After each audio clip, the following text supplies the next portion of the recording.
Hi, everyone. Thank you for joining today's webinar presentation, How Law Librarians Can Add Value to the Patent Prosecution Process.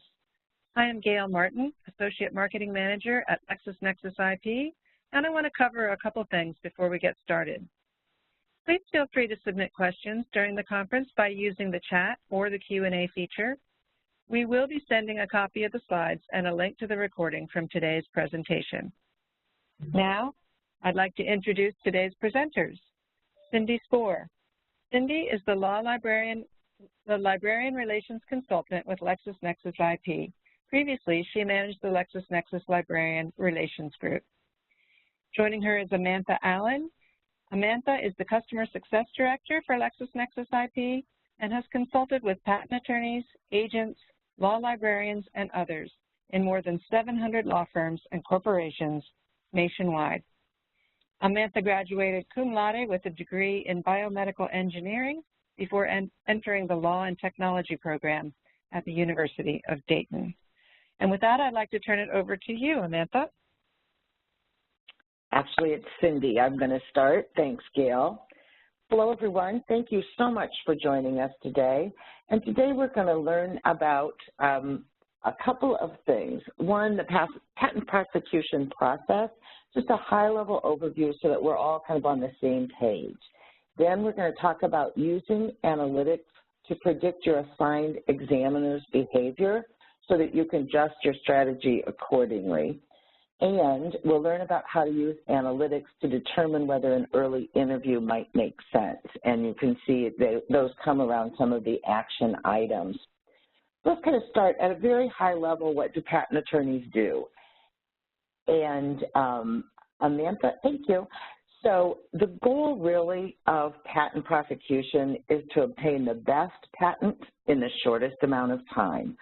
So prior to patent prosecution or prior to filing the application, the attorneys are normally responsible for analyzing and evaluating prior art, because we need to make sure that the idea is new or novel before we put together a patent application. So once this evaluation is complete and the decision is made to move forward, then the attorney will draft and fortify the application, and then the attorney will file and manage the application, and that, of course, is filed with the USPTO. If we look at a patent and what happens in a patent, it starts kind of with the specification, which is also called the disclosure. It's the written description of the invention. And it exists to satisfy the written requirements of the USPTO for patentability, including the claims. Then, of course, drawings are included, and they are a set of illustrations that show the precise, detailed features of an invention. And the claims define, in technical terms, the scope and the protection sought by the application. So we've kind of covered what a patent looks like. Let's talk a little bit about the statutory requirements for patentability. There are 5 primary requirements, and they are found under the Patent Act in Title 35 of the USC. And the very first one is the patentable subject matter. And this one's kind of interesting because it states that processes, machines, articles of manufacture, and composition of matter are patentable. It kind of sounds like it covers absolutely everything, doesn't it? And really, to a large extent, that's true. So under this statute, the United States has one of the broadest standards for what constitutes patentable subject matter in the world. There are certain types of things or inventions that can be challenged under Section 101, including some software inventions and some inventions relating to certain types of medical tests and diagnostics. But we really, in the United States, have a very broad range where we can secure patents. In Section 102, we have description that the invention must be useful, meaning that it has a useful purpose. I'm sure all of you have seen funny patents through the years, and you sometimes wonder about that, but apparently they met this requirement around useful purpose. And Section 102 also tells us that the invention has to be new or novel. So it hasn't been publicly disclosed, and this is one of the major reasons that the attorney needs to do the prior art research. Non-obviousness is looking at or comparing the prior art and making a determination whether the differences of the new invention would have been obvious to a person having skill in that area or that technology. So if it's not obvious, then the patent application could go forward and it might be granted. And last is the enablement requirement. And this means that the disclosure must explain enough about the invention so that someone skilled in the art can both make and use the invention. So the requirements around the written portion of the application and including the drawings, it needs to clearly determine what is happening in, or what is happening with that invention. So the patent examiner needs to be able to understand it in order to grant or deny the patent. So if we move on, patent prosecution is in the United States that we receive a patent through the system called prosecution. And it begins when the patent is first filed with the USPTO for a United States patent. If anyone wants a patent in other countries, they have to be filed in those other countries, which is true for someone in the United States who would want a patent protection in other countries as well. To give you an idea about volume with the USPTO, in 2017, almost 348,000 patents were granted out of slightly more than 602,000 applications. About half of those patents granted were from people inventions from outside of the United States. And this year in June, the USPTO issued patent number 10 million. This is under the current numbering system, which began in 1836. And obviously, as the years go on, we see more and more patents filed every year so that that number continues to grow. If we look then, again, we're going to look at this. Here's a graphical representation of the patent process. So we're looking at a nice linear process here, but I've heard patents attorneys describe it as more of a chess game. So things kind of happen differently and loop around, but this is kind of if we look at it in linear form, this is what it looks like. So of course, any patent starts with someone having a great idea. We're going to move on from there. I'm sure the inventors would be saying, okay, it's not that fast, but there's a great idea. It's kind of been refined. The next thing that happens is that to conduct the prior art research, because you want to make sure that this isn't already known or patented. So you want to make sure somebody else didn't already have the same great idea and get a patent for it. But once the attorney knows that the invention is novel, then he or she drafts the application. And as we discussed before, the application contains the specification, the drawings, and the claims. And then the application is submitted to the USPTO. And you notice here on our chart now, in capital letters, it says wait. That's what happens for the attorney and the inventor. They wait. Now, at the USPTO, what's happening is that the application is assigned to an art unit, and then it's assigned to a specific patent examiner. The examiner reviews the application, all of the claims, and compares those claims to other patents. We're going to look at some timelines in a minute, but it usually takes the examiner a year to review the application for the first time. Now, if any of the claims made in the patent that we're putting through the prosecution, if any of them overlap with another patent, the patent examiner will reject the patent. This happens fairly frequently, and different areas, different art units, it may happen more often than others. But this first rejection is called an office action, and it is not yet final. So we're not quite halfway through our timeline, and we've received our first office action. So if our patent has been rejected, the attorney can do a couple of different things. One, make changes to the claims. Now, think about it. The attorney and the inventor would like the claims to be as broad as possible. And the patent examiner would really prefer to make them a little more narrow, right, so that they're not so broad. So that's where the push and pull comes in around the patent application. So the attorney could make changes to the original claims, or could just push back on the patent examiner and say, nope, disagree, we don't think that there's a conflict here. So what will happen after that is the patent examiner might agree either to the pushback or to the changed claims, and then the patent is granted. Or the patent examiner might disagree and deny a patent. Either way, a final office action is released or is issued. So we see we're 3/4 of the way through now, right? So if the final office action is a rejection, the attorney then has several actions, and we can see them 1, 2, 3, about 3/4 of the way through the time chart here.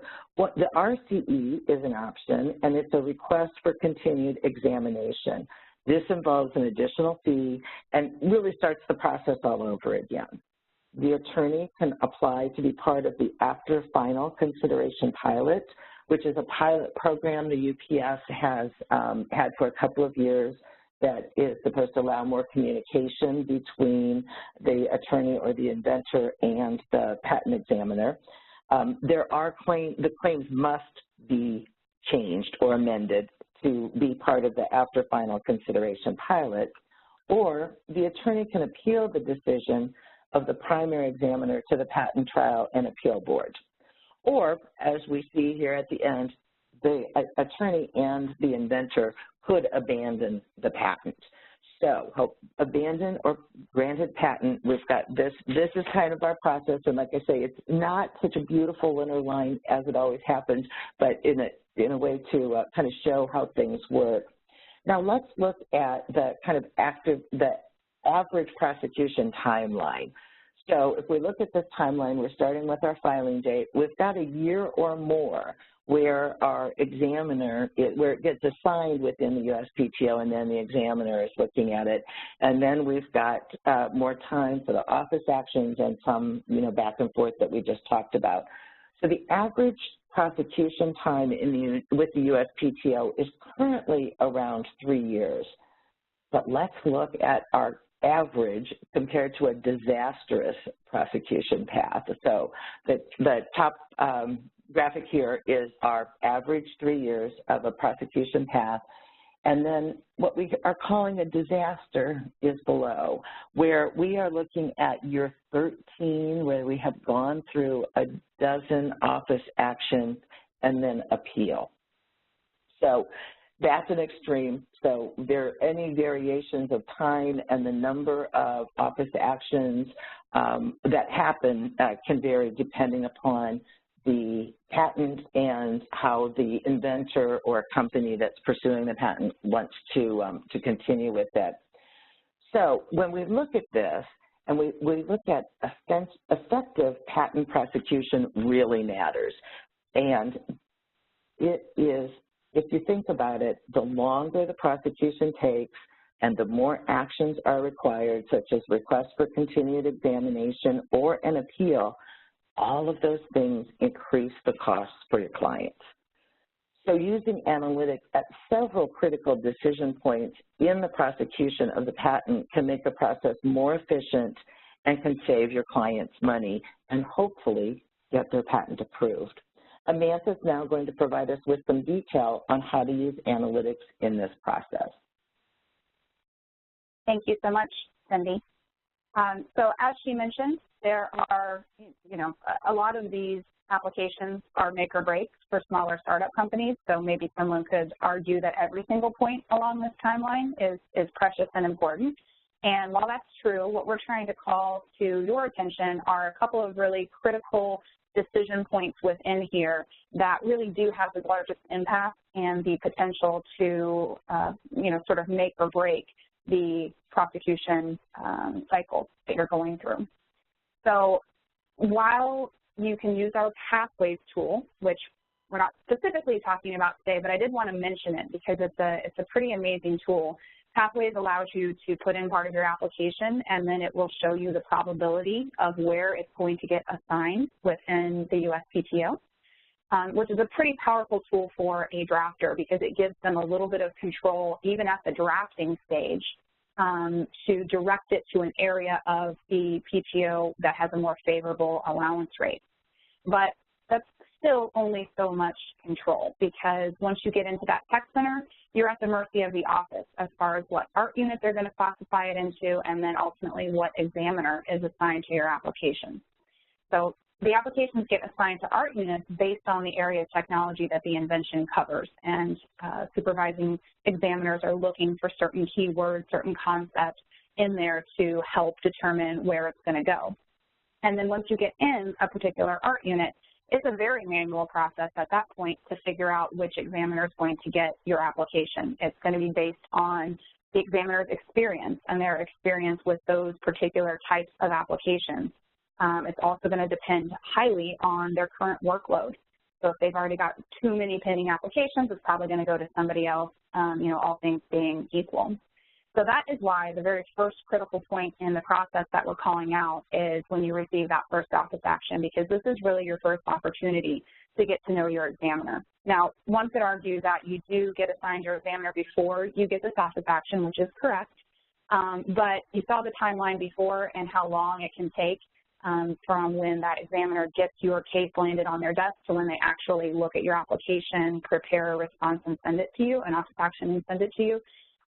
So really, while you could look them up right off the bat, it's probably good to just set up an alert so that you know when an examiner is assigned, and then just be on the lookout for that very first communication from them, because this is when you're really going to get to know who they are. And why is that important? Okay, so I've alluded to this already a little bit as far as, you know, you can't pick who your examiner is. And you might think to yourself, well, does that really matter very much? You know, all of the examiners are equal, right? Well, not exactly. So, you know, there's really only rare instances where you're going to get a new examiner during your prosecution process. Really, pretty much the one you're assigned with is the one that you're stuck with, for better or for worse. And all examiners don't behave the same, and they're not, you know, quote unquote, created equal. So this is a real example that we pulled out using Patent Advisor that shows two examiners that are operating, that are working in the exact same art unit of 2172. And you can see that the examiner on the left has not even a 9% allowance rate. And then on the right-hand side, we have one with over 60% allowance rate. The one on the left has had a lot of cases appealed, which I guess is not a shocker considering their allowance rate is so low. But they've got a 40% number of patented cases that have an appeal cycle, versus on the right-hand side, only 18% for Matthew. And then you can see that they started just about the same time in the office. So while they have the same amount of tenure, arguably sort of the same amount of experience, if you got examiner A, you would have a much different likelihood of getting a patent and a much tougher road ahead of you versus if you got examiner B. So it really is a lottery of sorts. And why is that? Why is there so much variability within examiners even in the same art unit? Well, it has to do with many things. You know, one of them is just simply there are some examiners that do a better job than others. But a lot of it feeds from the fact that they are, they have this productivity system. And this is how they, you know, keep their job and advance within the office, is this point system. So, you know, the little asterisk there is letting you know that this is quite simplified. This isn't everything that there is to it, but it kind of gives you an idea of what we're dealing with and why there is so much examiner variability. So the examiners have to do something in order to get points, and they have to get a certain number of them. And different examiners choose to work this system different ways. But you'll notice that writing non-final office actions, you get a lot more points, and RCEs, you get a lot more points than if you allow applications. So if you think about a newer examiner, they have less experience. They're not really expected to be allowing a lot of applications right off the bat.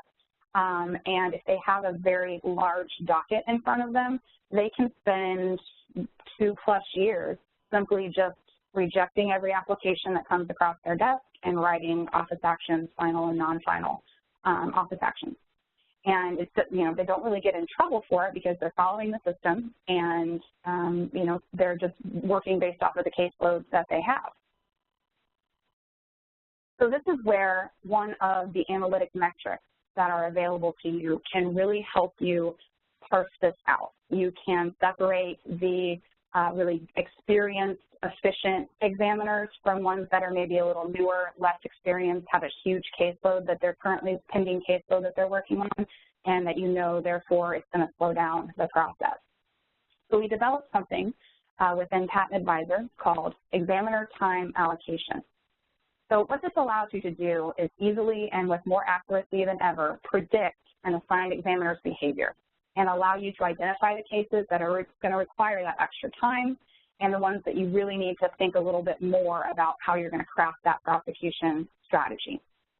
So this is calculated based on a proprietary algorithm, but it takes into consideration things like that examiner's pending portfolio, how long they've been at the patent office, the number of office actions written, along with another number of other factors. So this is like a stoplight. You're going to see this number when you go into Patent Advisor. It's going to be on examiner reports. It's going to be on examiner dashboards, and it goes with the red, yellow, green concept of red being an examiner that is indicating to you that if you get this examiner, you're going to have a very high likelihood of a really long prosecution process. They have less experience. They're granting fewer than 15 applications per year on average. Yellow's kind of in the middle there, and then a green one would be almost like a rubber stamper. They've got so much experience. They're really good. They tend to have shorter prosecution lengths, and they are granting a lot of applications per year, you know, over 150 on average.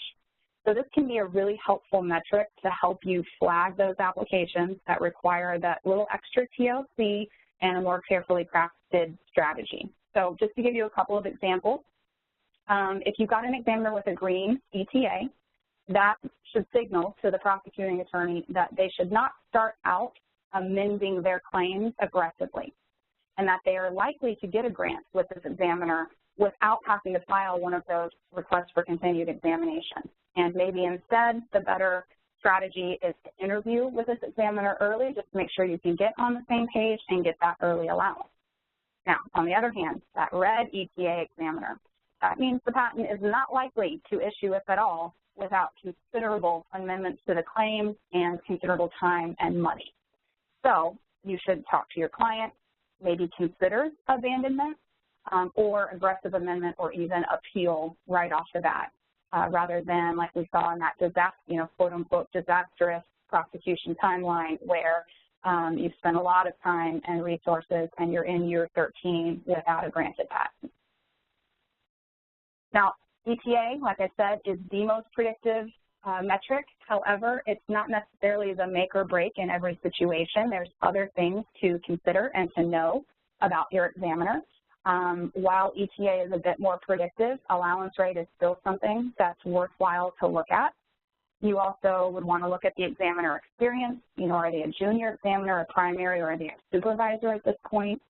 You want to look at that RCE rate. You want to look across their entire body of work and see what are the percentage of applications where they're requiring at least one RCE and how many of them require 2 or more. Because again, that's a good indicator of how lengthy this process is going to be and that maybe you want to think of alternatives earlier.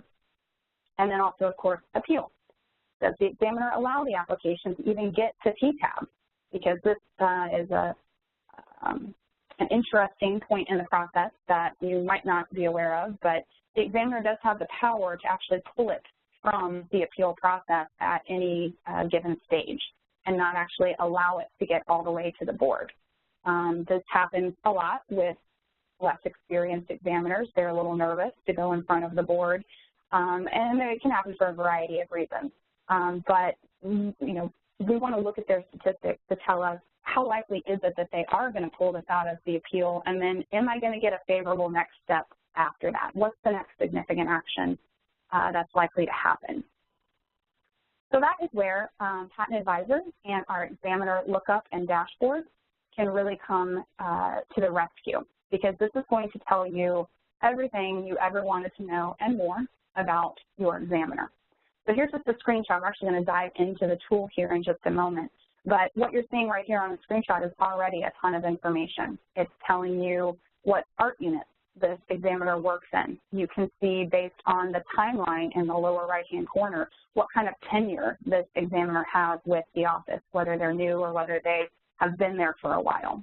You can see the total number of cases that they've worked on and how many are patented versus abandoned and what's their current pending caseload look like. We show you their allowance rate as compared to the overall allowance rate of the art unit that they're in, and then of course that very valuable ETA metric is also listed there.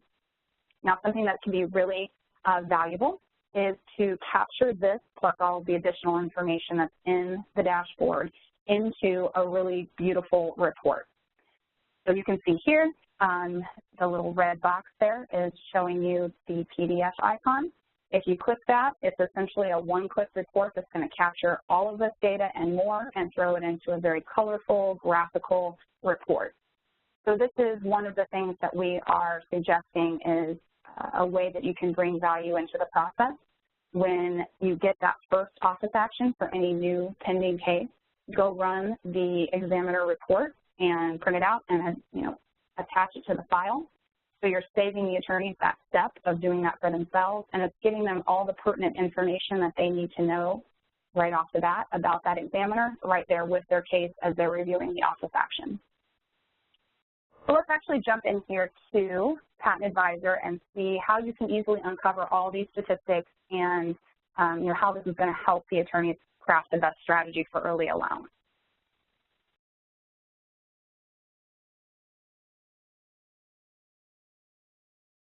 Okay, I'm going into Patent Advisor. It's www.patentadvisor.com, and it's going to take me to this main screen here. You can see that there are several tabs up here at the top. These are our day-to-day prosecution tools. You'll see that one of them says Examiner, and by clicking on this, I get a spot to put in a first and a last name. So I'm going to put in an examiner's name, and then I'm going to hit the blue search button. Oops. And it would probably help if I spelled her name correctly. All right, let's try that again. So I hit the blue search button, and here we are with our examiner dashboard. So this is the view that you saw before in the screenshot. This is the very top of the examiner dashboard.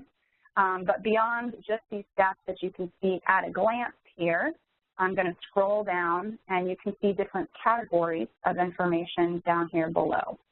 So this is condensed. So it's really easy to find the statistics that you want and expand them below the category. So for example, if I was very interested in RCE stats for this examiner, I could immediately go to that area just by clicking on that downward arrow, and it's going to show me what the likelihood of me getting an RCE with this examiner is, 1 time, 2 times, or more, and you can see that here. I can also go down to, go up to appeal stats. There's interview statistics. There's rejection specific stats. So again, anything and everything that you wanted to know about this examiner, I can also just click expand all, which is going to expand every single one of those categories. So I can just scroll from top to bottom for all of the data and see all of the data on one screen that we have about this examiner. But as I mentioned before, what I think is the easiest and where this really is a time saver and is the value add is come in here, look up the examiner for a new office action and for a new case, and just click this PDF report icon. Like I said, this is essentially a one-click report. It's putting it together, and all I have to do is download it. This makes, like I said, something fantastic for the attorney to have at their fingertips when they're first reviewing that first office action, but it also sometimes makes a good client-ready document, because if you are up against one of those red ETA examiners or an examiner that's difficult for some particular reason, it's good to kind of have that backup when the attorney goes to have that conversation with the client to really make them understand why they're suggesting the strategy that they are. Maybe it's a little more aggressive than the client would normally like, but this gives them the statistics and the data to explain why they want to do that. And then, like I said before, I think the value add for you is to be on top of this when a new case comes in, create this report, attach it to the file so that they have it all there ready to go.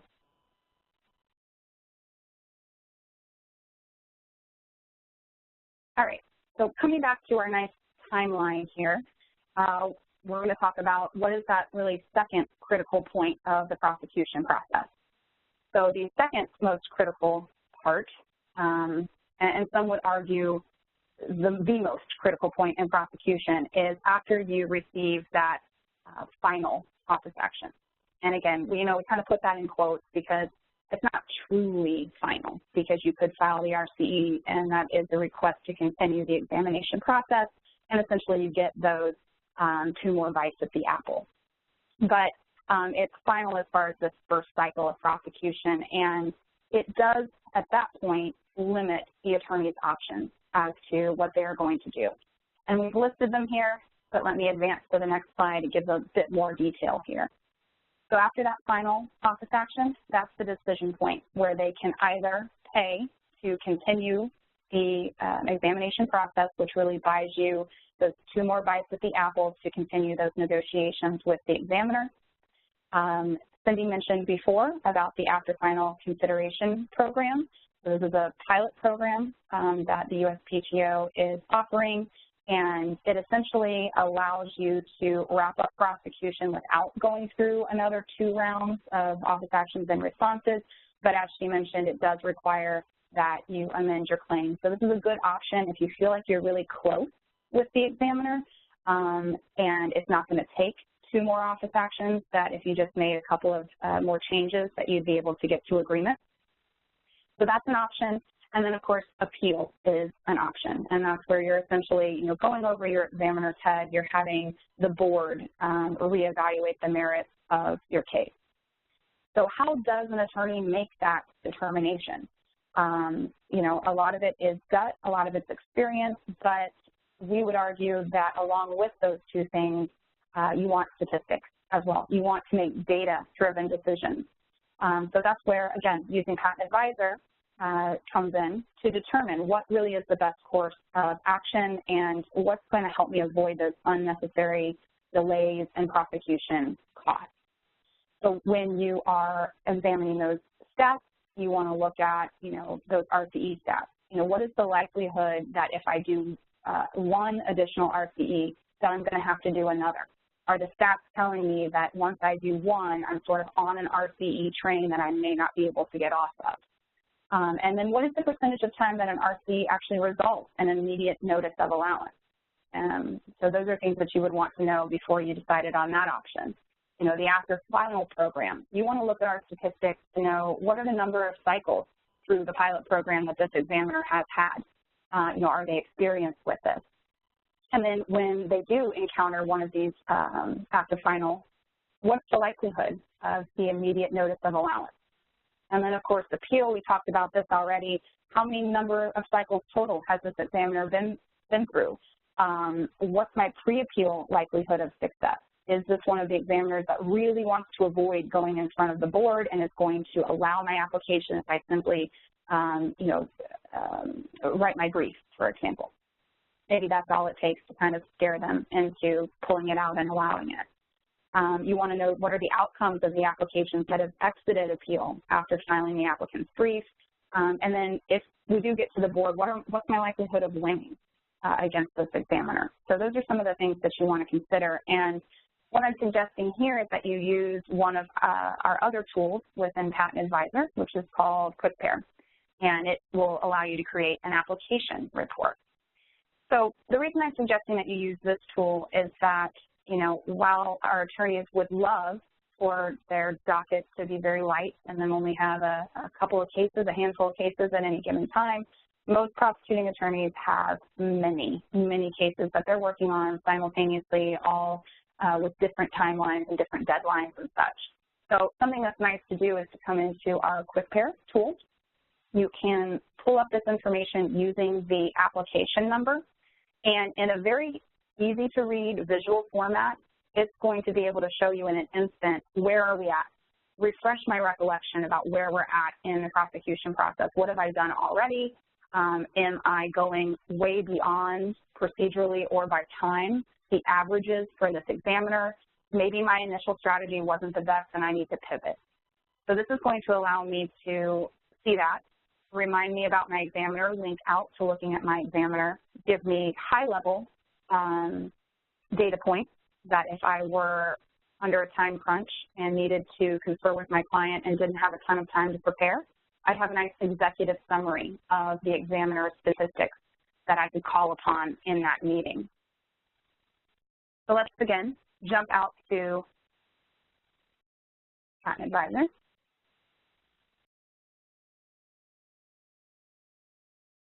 And go back to my home screen.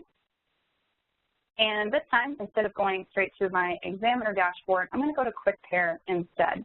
And like I said, you're just going to use an application number. Type that right into the box and hit search. And it's going to take you to our QuickPAIR interface. Now, kind of a quick side note about this is that we call it QuickPAIR because it has all of the same information that you could gather if you went to the public USPTO PAIR website, but our system is extremely reliable. There's really very little downtime that you ever experience through us. So you can get everything that you would normally get from PAIR from us instead, and with the additional value add of this timeline feature, of the guidebook, and of the application report, all of which I'm going to show you here. So this is that same application that I showed you the screenshot of in the presentation. And you can see that actually now this application has been abandoned at 9 years and 3 months. The average is 5.3 office actions, which should have happened around here. So this is the average number of office actions it takes this particular examiner before they will, on average, allow an application. And you can see that we went well beyond that up until almost, year 10 here. You can also change this to do it by a time. So we'll give you a window with a standard deviation of time because maybe they had a lighter docket than in the past, so there's actually more procedurally that has happened, but you're still on track as far as time goes. But again, looking at this examiner statistics, should have been allowed around the 6-year mark. And we weren't able to make that happen in this case. So, of course, there are situations where your client is going to push you to continue the process because there's an application with a really high business value to them, and it's worth it to spend the time and the money because it might be a critical make or break patent for them. But, we would argue that perhaps if you had a tool like Patent Advisor and you had all of these statistics at your fingertips when you started this process, if you knew that it was likely to go this long, you could have that hard conversation up front with your client to set their expectations about how much it was going to cost, how much time it was going to take, and whether it truly was a business critical asset or whether it's a patent that they could consider abandoning. What's nice about the timeline view is that you can link out to the examiner dashboard, so that dashboard that I showed you prior at our first critical decision point. I can get to that straight from here once I'm done looking at the application timeline. I can also look at those same statistics one level up from the examiner and take a look at the ART unit as a whole. And then if I click over to Guidebook, here is the, let's call it the Reader's Digest or the Cliff Notes version of those examiner statistics. So we took that entire dashboard that you saw before and we condensed it down to just a couple of paragraphs that, again, if someone were in a time crunch and couldn't review in-depth the examiner statistics, this is a quick little soundbite that you can discuss with the client. So it's going to talk about things like the RCE rate, about appeal, about interview. It's going to talk about ETA and what that sort of indicates, whether it's high or low. So the dashboard itself is incredibly useful with all of the interlinking, with the guidebook, with the access to all of the USPTO PAIR data, but also, again, we have this nice PDF report option, and this makes a great client-facing document. So very similar to the examiner report, this is a PDF document with lots of colorful graphics It includes that executive summary about the examiner and pretty much any piece of information you would want to know about this application, the examiner, the art unit that it's in. Okay, so again, the idea here is you're watching the applications for when procedurally things are happening with them in the prosecution process. You're keeping an eye on when that final office action comes through. You can go in here, create an application report, and again, attached to the file, so the attorney has that to look at as they're reviewing the case file. It's going to immediately sort of remind them where they're at in the process and give them, again, some things to think about, some things to talk to the client about if they need to pivot with their strategy.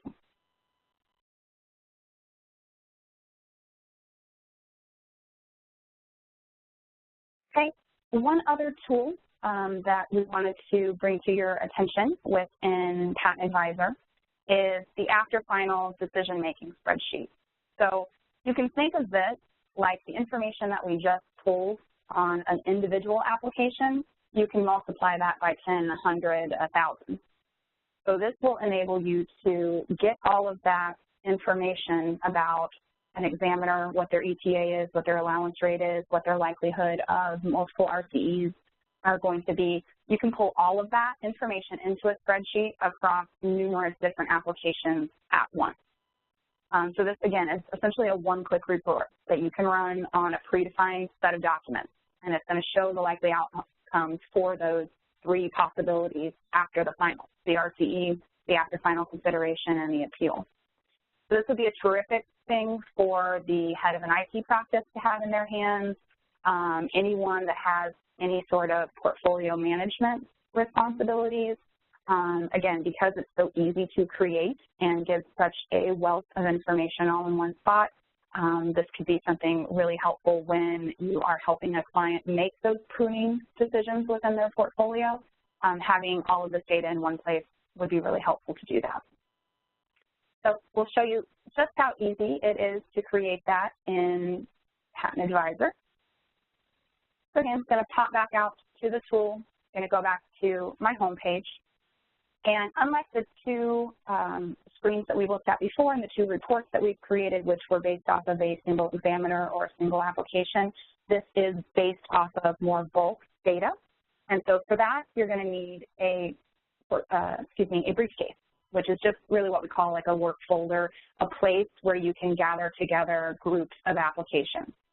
They're very simple to create. If I scroll down here to where it says Portfolio Manager and I slide out to the right, there's a red circle with a plus sign in it.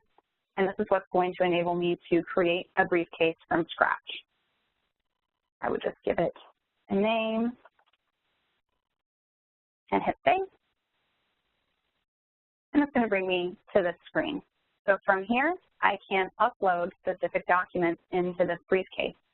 So perhaps I have a predefined list of applications by responsible attorney. I could create briefcases for each of those individual attorneys and run a report for each of those individuals. Or if I'm doing this more at the practice level, just every application that we're currently working on that has been published, I can put that application number in here and gather that into my briefcase. So I can either copy and paste it into this box, or if I happen to have it in a spreadsheet, it will actually upload, it will read the application numbers and upload the documents that are in that spreadsheet into my briefcase. Now there's an alternative way of doing it as well, and that is also to go back to the home screen and come up here and utilize either the law firm lookup tool or the Active Me lookup tool. And this is where I can put either a law firm name in, maybe perhaps my own if I'm just trying to pull everything that we have, or if I'm pulling a particular client portfolio, I would put the client, the corporation name in here. Maybe I'm doing some competitive snooping. I could put a competitor in here. But I can use these lookup tools to identify applications from a particular company or law firm.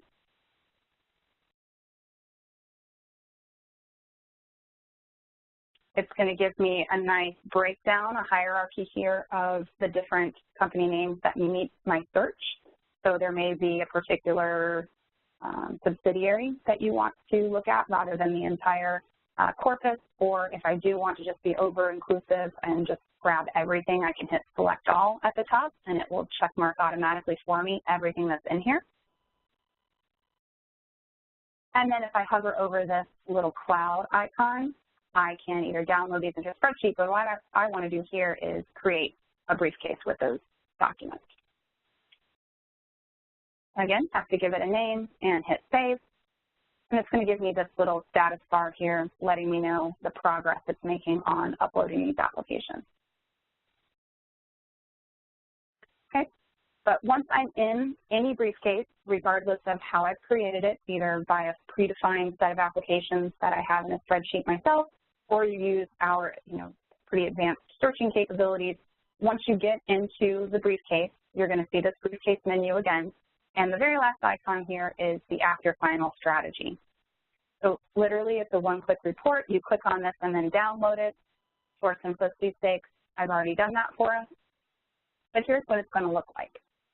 So it's going to list every single application that was in that briefcase that I ran this report on.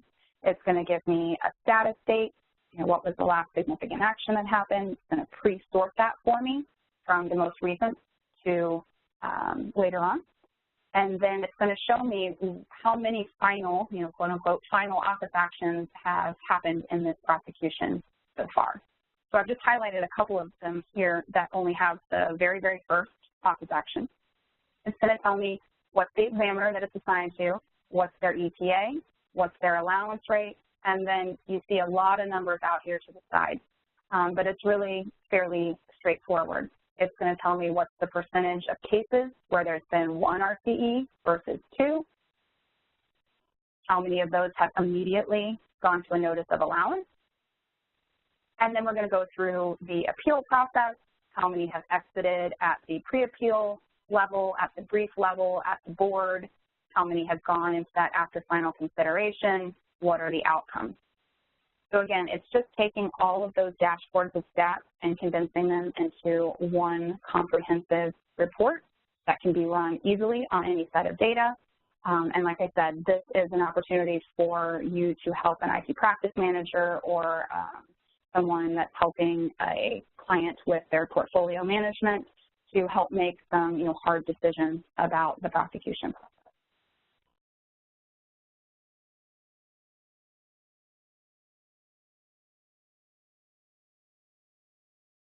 And that is going to wrap it up for me, but we have plenty of time left to answer any questions that you might have.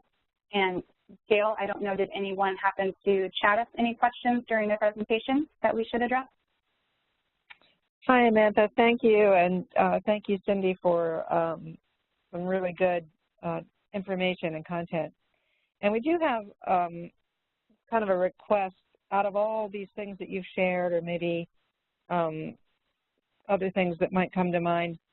Could each of you in turn maybe give one or two key practical things that a law librarian could do today to help influence successful prosecution? Which one of you would like to start? Sure, I can start with that. So I mentioned setting up alerts on applications. There's various different ways to do that within a firm. Sometimes you have sort of your own internal docketing system that will allow you to set up alerts. Here at LexisNexis IP, we have a great tool called PairWatch, which allows you to do just that, set up particular monitors on applications, and it gives you alerts related to procedural events that happen in the prosecution process. So setting up alerts on key applications that that the attorneys that you're supporting are working on, so that you know first what's going on in that process, so that you are able to then kind of get the jump on them with a couple of the things that I suggested, in this presentation about helping them at the very beginning of the process, running that examiner report, and, kind of helping them midway through the process when they're reaching that, critical decision tree. But you setting up the alerts allows you to really stay on top of that and help sort of anticipate their needs rather than just, meeting them after the fact. So I think that would be my #1 suggestion. Cindy, do you have anything to add? Yes, I'm going to key off what Amanda shared with us to even before that. And if you have the opportunity to kind of put together some ideas of the kinds of things that we've shown you today that you could do to help your patent attorneys and, be able to meet with the head of the department or in one of their practice area groups, or, individually sometimes works better, but to make sure that they know the kinds of capabilities that the services you're providing to them can do and how you can help them with that. Because I know, if we think about the kinds of tools that you make available to the attorneys, then what you want them to do is to use them so that they actually help the practice and help your client. And I think, we've demonstrated some ways today, especially looking at the differences in the prosecution timeline where some reports and some analysis can help in that process. So I think that taking the kinds of things that Amantha has told us about and packaging it in a way to share with your attorneys so that you can get them on board and then you can help them by using the tools.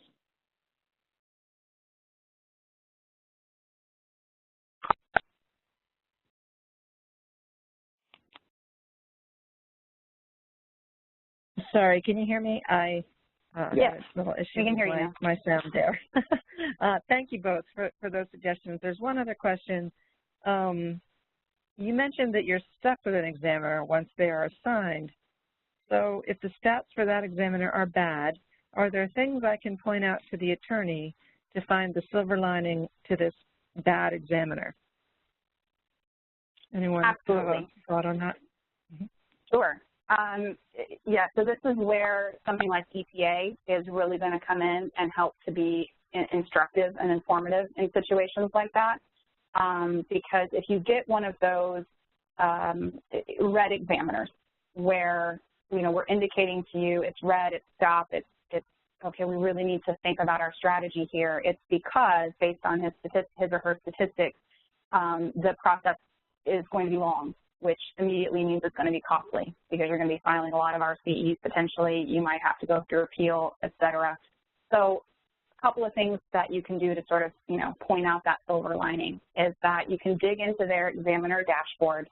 And the first thing that I would do is look at their interview statistics because that might be a lower cost way of coming to an agreement earlier and not expending so much time and resources, because sometimes people just, sort of fail to remember, I guess, that that's an option, and sometimes it doesn't work with examiners, but our statistics will tell you how many times applications have an interview before they're allowed, and then what the next significant event is. So if you go into that examiner dashboard and you see that they're very amenable to interview and that a lot of their cases that have an interview then go on to be allowed or, have a non-final office action, those are fairly favorable results.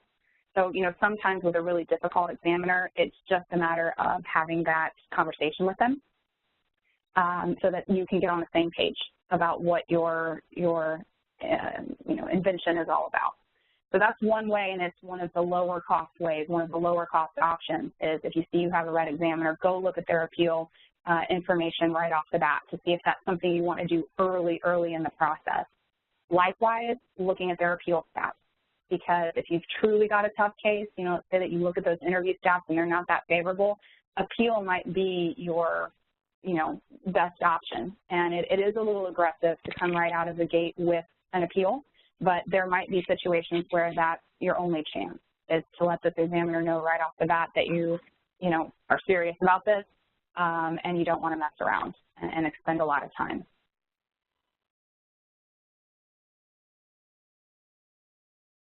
Thank you. Thank you very much, Samantha, for that. Did you want to say? Well, it's Cindy. I was going to say that those two make sense to me. And the only other one, which is very aggressive also, is to bring the examiner supervisor into the interview conversation. So You know, if you're in a bad situation, maybe being aggressive is your best answer, but that's a third one that is aggressive as well. Very good.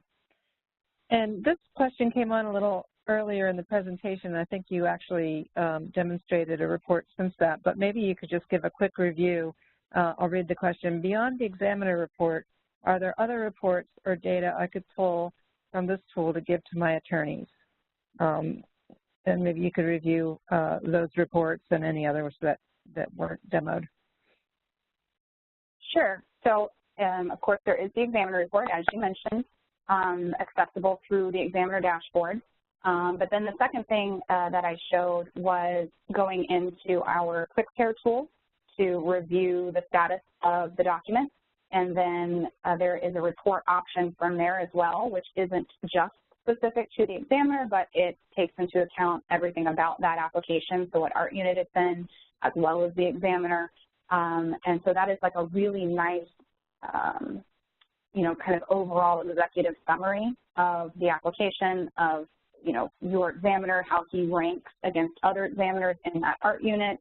And like I said, it makes a really great client-facing piece because it kind of gives them that really nice overview of, you know, here's why we're adopting the strategy that we are or that we'd like to. A couple other reports, you know, I showed the after final strategy report that is in that spreadsheet, and that, you know, it was created by going into a briefcase and running that report from there. We do have something called an alignment report. Now, this is a little kind of off the topic of specific to prosecution. It's more about helping attorneys with their rainmaking, with business development and bringing in new clients or trying to secure additional work from existing clients. And what the alignment report allows you to do is create a report that really highlights the firm or an individual attorney's strengths in a particular area, and to show with statistics that they are doing a better job as compared to other outside counsel firms that that company might be using. So this, like I said, is really kind of off to the side as more of a business development tool that can be used, but that's another report available through Patent Advisor. And, you know, the attorneys know it's a part of their job, you know, bringing in new business, but not all of them particularly enjoy that aspect of it. And so, you know, especially today, it's kind of ubiquitous. The pitches become ubiquitous. And, you know, everybody has 150 years of experience, and it's hard to distinguish yourself. So this is something that you could run to kind of, you know, help them identify the areas of strength for the firm or for themselves personally as a drafter that they want to highlight, you know, to help secure that business. Thank you both so much, Amantha and Cindy. I think that's all the questions that have come in through the console. And we will thank you again for your participation in today's webinar. And if you have any other questions, once we're off the line, you can feel free to contact us at the email that's on the screen. Thank you all, and have a wonderful day. Yes, thank you.